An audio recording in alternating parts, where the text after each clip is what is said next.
WCBI News at 6 starts now. Good evening, everyone. Thank you for joining us. A Columbus man is sentenced to prison in connection with the 2015 robbery of an Alabama bank. 31-year-old Quincy Martin was sentenced to 20 years in prison in Alabama after pleading guilty to second-degree robbery.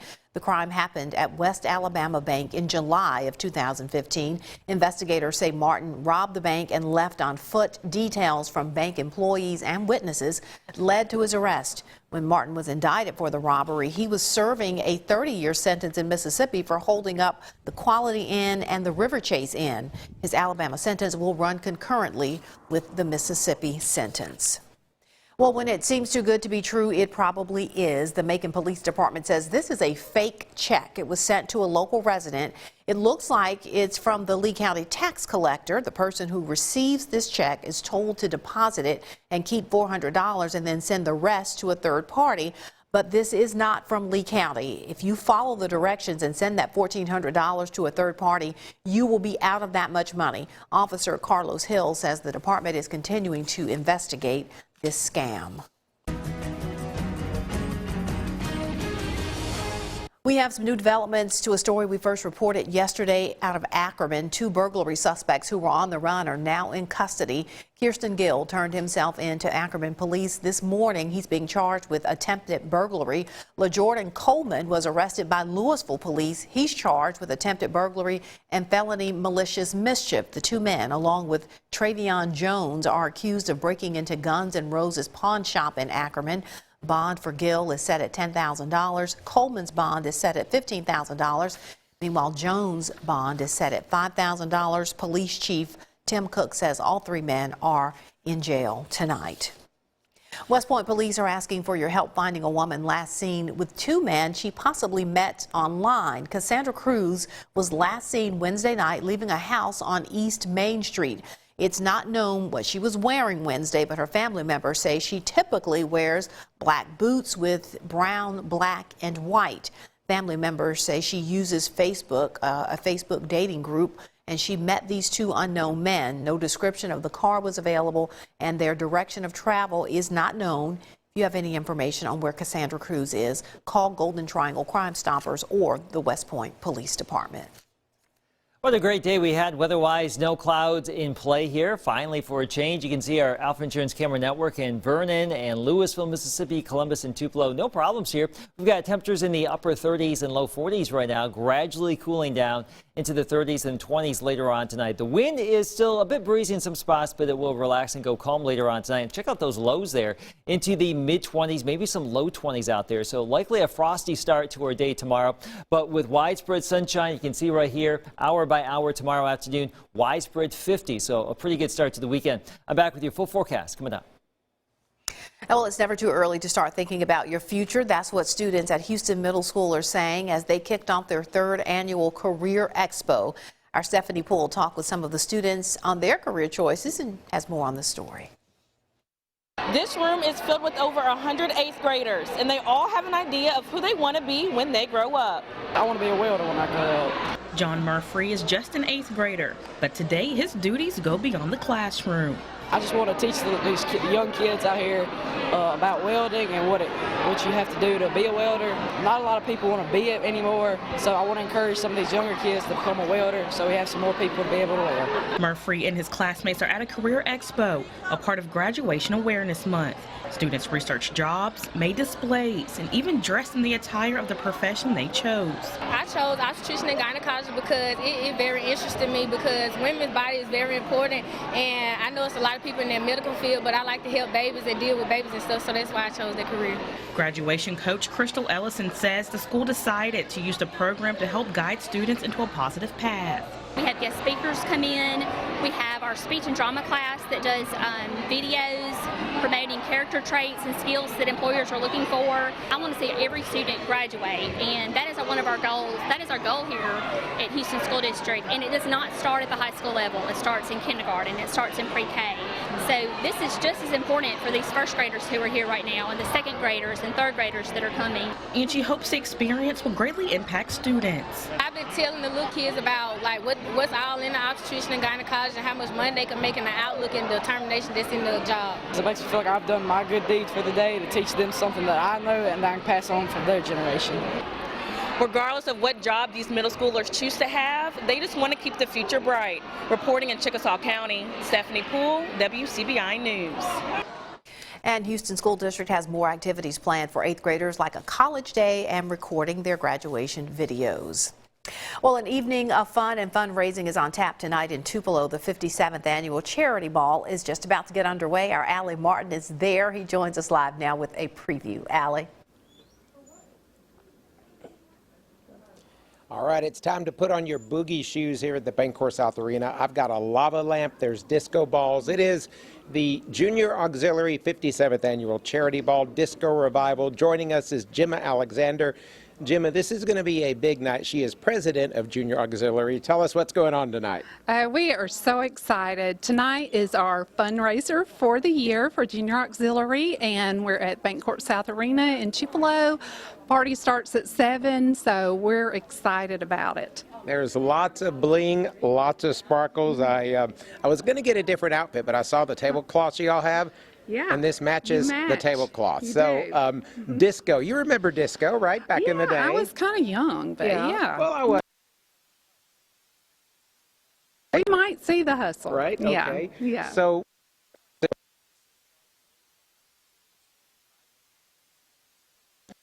tonight we're going to also see living at 100 representing different businesses. Yes, these are seniors in Lee County who are representing businesses and will be presented tonight. Beautiful, beautiful young ladies, and we're just so excited about them. And after that, Citizen of the Year, that's always a big deal. Yes, that is a huge deal. Every year we name an outstanding Citizen of the Year.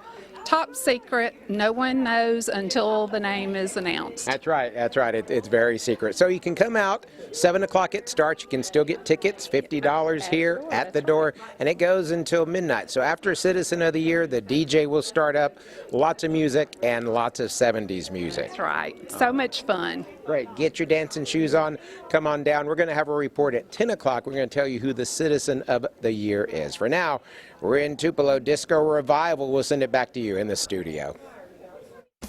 I have a feeling Allie's going to be boogieing tonight. All right, there's more than one place to catch up on the news. After the break, we take you to a spot in the community that's become the center for communication. We'll be right back. Welcome back, everyone. It's a special place in African-American communities, barbershops and beauty salons. Patrons usually leave feeling good inside and out. In honor of Black History Month, our Quentin Smith takes a look at the role these businesses play in the African-American community. He joins us in the studio with that story.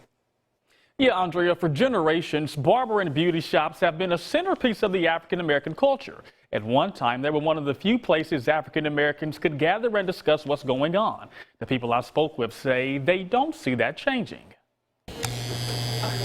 There's a lot of cutting up going on at Jordan's Barber and Style Shop in Columbus, but not just with the clippers, also with laughter and conversation. If you ask the owner, Bobby Jordan, he'll tell you this is just another day at the barbershop. They used to call it the Black Man Country Club. So we come in, we try to get our haircut, get a good style, but it's also an opportunity to talk to each other, you know. Also opportunity to tell a young man about what's right, which way he should go, you know.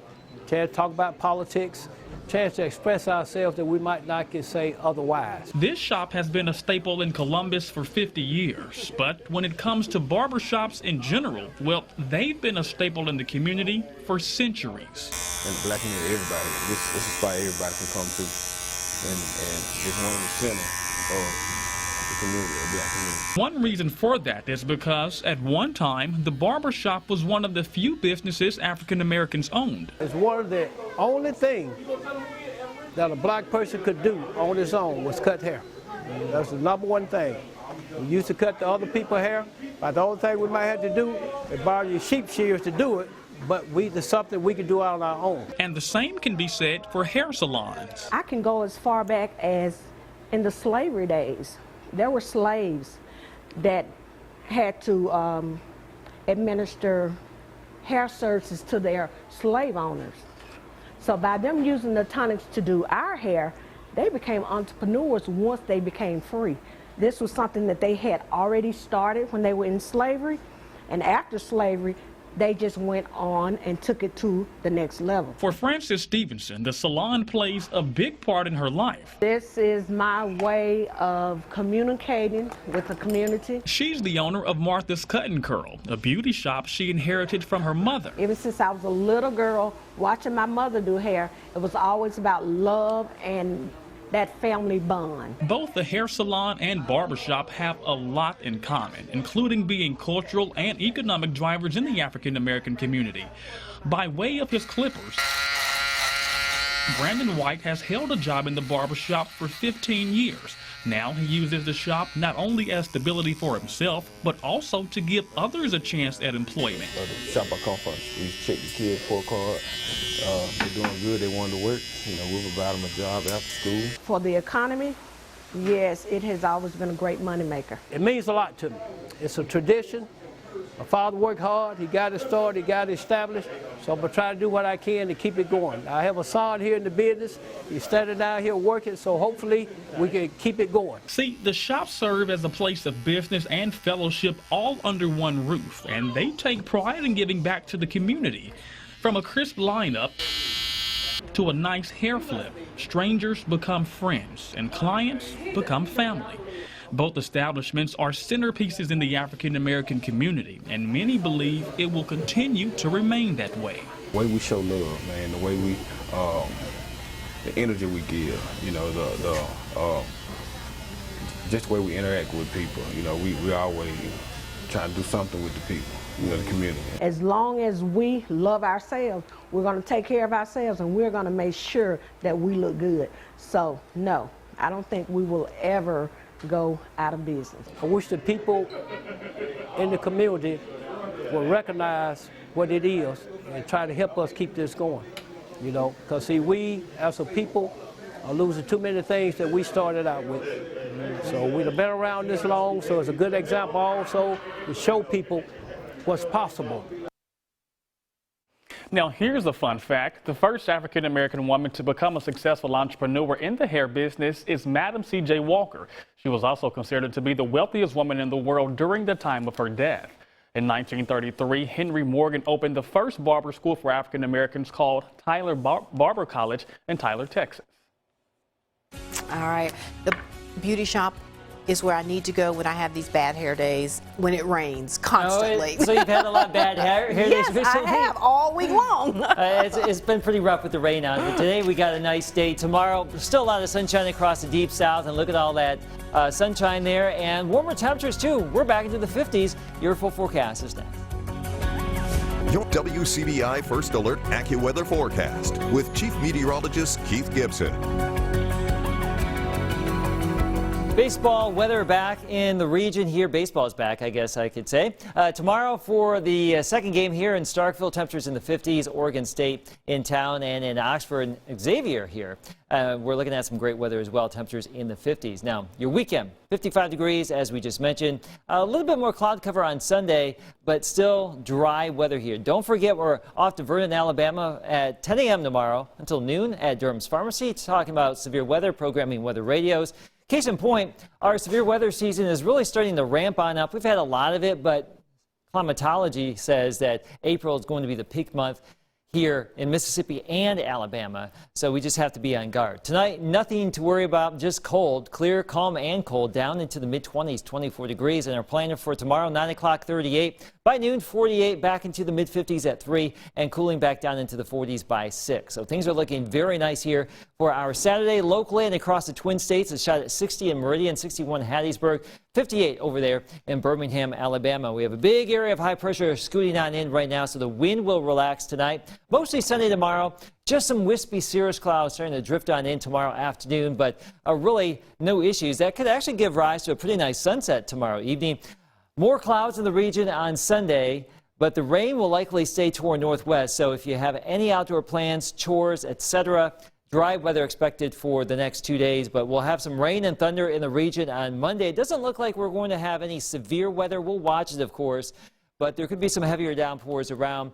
But it doesn't look like the deluge that we've had recently, anywhere from 1/4 of an inch to maybe up to an inch here. And those numbers will be moving back and forth as the new data comes on in. But Monday, a pretty good chance of rain. Also a few showers possible Wednesday. More dry days here than anything else, looking at the rain chances. And that's a nice little change of pace where it seems like it had been the opposite of late. Now, behind that system on Wednesday, we'll have some colder air build back down here. So we're going to briefly go back up into the 60s early next week. Monday and Tuesday, here's your AccuWeather 70 forecast, and then fall back down into the 40s as we get into the end of next week. But in general here, we're looking decent, Andrea, for the weekend. We've got some 50s, we've got some 60s early next week, and then some 40s. So temperatures all over the place. But you know what? We have earned this weekend. Don't you think? And I think that's all for you. Oh, I guess I wasn't supposed to come back over here. Diamond Dogs back this weekend with the team's first top 25 battle of the season, hosting a familiar foe. Full recap from Game 1 of the series when we come back. Your WCBI Sports with Courtney Robb is brought to you by your local Ford dealers. Go further. The second series of the season for Mississippi State baseball might already take the cake for being the most interesting, because this one involves unfinished business. 6th-ranked Mississippi State hosting 25th-ranked Oregon State. And just in case you've blocked this out of your memory, the two meeting for the first time on the diamond since the Beavers eliminated the Bulldogs 5-2 right before reaching the 2018 College World Series championship. Just for that, this weekend, the Diamond Dogs showing the Beavers no mercy. Let's get to Dudy Noble Field. Game 1 of the weekend series between the Beavers and the Bulldogs. Big starting outing for pitcher Carlisle Kessler, starting for JT Ginn. 3 scoreless innings, 2 hits, 4 strikeouts, a pitcher's duel to start off the matchup. Beavers break through in the 4th. Pitcher Landon Sims relieves Kessler. Shortstop Andy Armstrong with the base hit to short gets right past Jordan Westberg. Oregon State goes up 2-0 into the bottom of the 8th. Better late than never, though, for the Bulldogs. 1 man on. Westberg lasers one down the 3rd baseline. A double for Westy. First baseman Josh Hatcher loads the bags with a walk. Serves up second baseman Justin Foscue. Bases juice. The junior delivers a 2 RBI double in the bottom of the 8th. Scores center fielder Rowdy Jordan and Westberg. A tie ball game at 2 until 1 batter later. Left fielder Brandon Pimentel crushes one to right. His first home run as a Bulldog comes in a huge spot. Mississippi State scores 6 in the 8th inning. The Rally Dogs have returned with a come-from-behind win 6-2. WCBI Sports' Tom Ebel joins us live from Starkville with more on Game 1. Hey, Tom. Courtney, on a chilly day in Starkville, it was Mississippi State's offense that was ice cold for 21 outs of this ball game. The Bulldogs striking out 16 times.